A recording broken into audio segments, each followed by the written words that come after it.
Every day, thousands of small business owners in the Philippines wake up already facing uncertainty.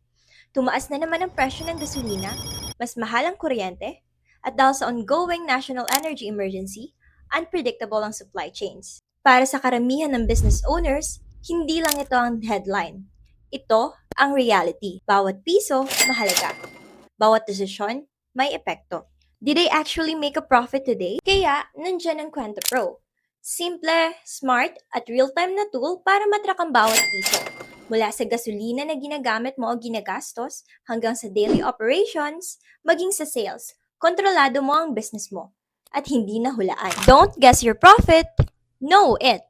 Malinaw na ang reality. Fuel prices tumataas, gastos lumalaki, at merong uncertainty everywhere. Ang tanong ngayon, ready na ba ang Philippine businesses sa next challenge? No worries, because with Kwento Pro, kakayanin mo.